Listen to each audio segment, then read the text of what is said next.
that we are in unprecedented times. And we know that life as we have known it is changing. And we also know that we are being shaken awake. It might not feel lovely.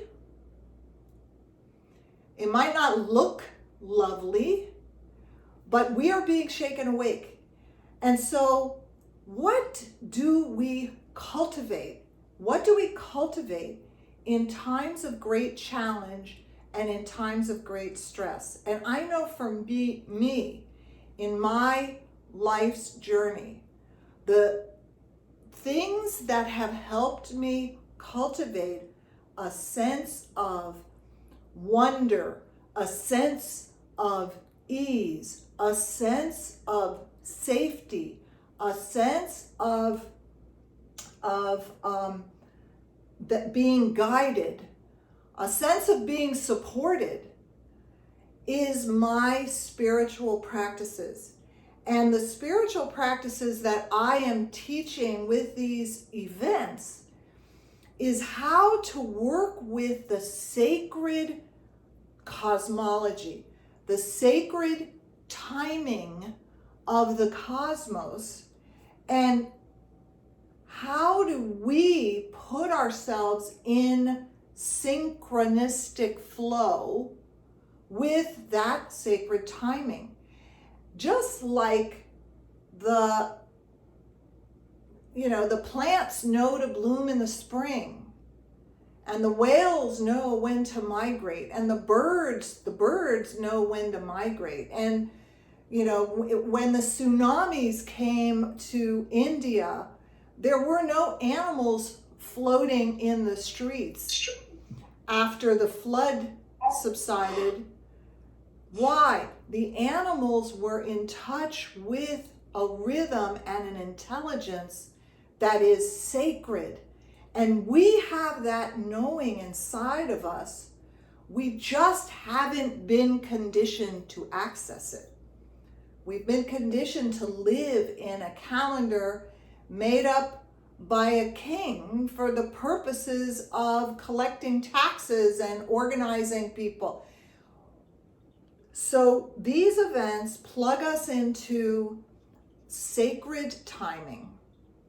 And through that, plugging into sacred timing, we can begin to cultivate within ourselves an intuitive connection with the flow of life that is always moving, and it is always for us, and it is always guiding us, and it is always nurturing us.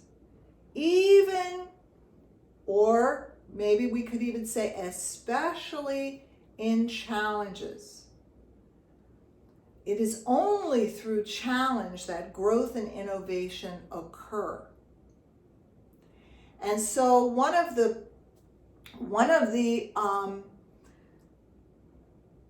things that I always say to myself is that life is happening for me. It may be hard, and I know my heart goes out to people who are really suffering, whether it's from COVID or whether it's from any other illness, physical, mental, emotional. And I don't say it lightly that there is always a gift in the challenge, always. We just have to look for it. And things might not be unfolding the way we wanted them to or the way we imagined them to.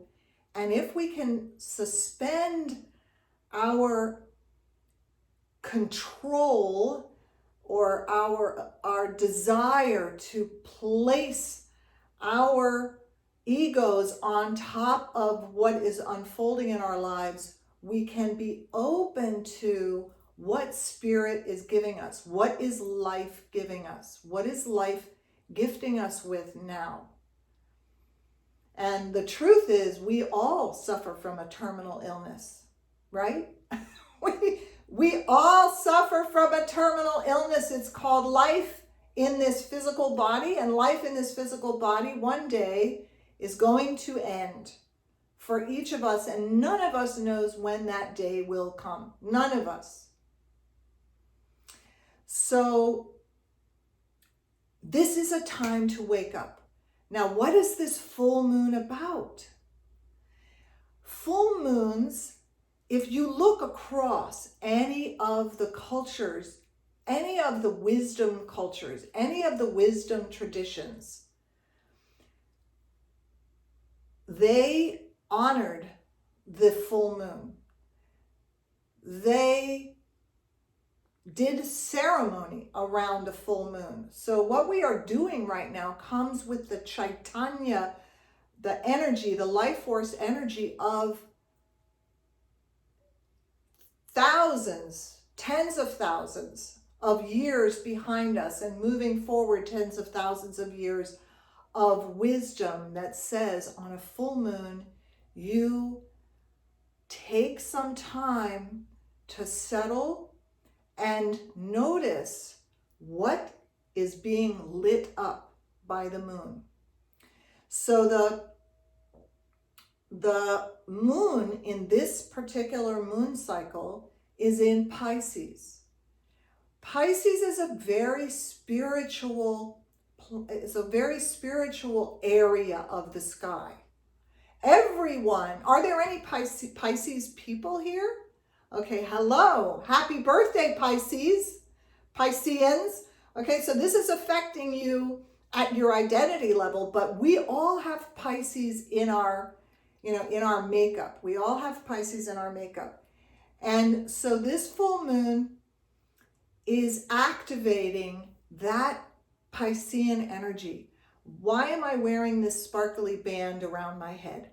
There is something sparkly about Pisces. It wakes up your dreams. It wakes up your dreaming ability. And what we are being asked to do now is we are being asked to connect with our dreams, believe in our dreams, invoke the magic of our dreams. I know when I was a little girl, I could not understand violence against nature. And when I mean violence against nature, I couldn't understand people hurting each other. I couldn't understand why there were wars. I just had this idea that peace is possible. And I believe that peace is possible. And that is one of my roles, is to hold the vision of peace. My siblings do not believe peace is possible. My parents do not, none of my family believes peace is possible. My soul tribe, some of them may believe peace is possible.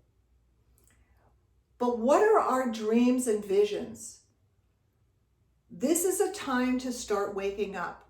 The other thing is that there is a code in the alignment of the sun and the moon and the planet Uranus and Venus and Neptune and Pluto, and the codes herald new beginnings, an awakening of consciousness, an awakening of a dream.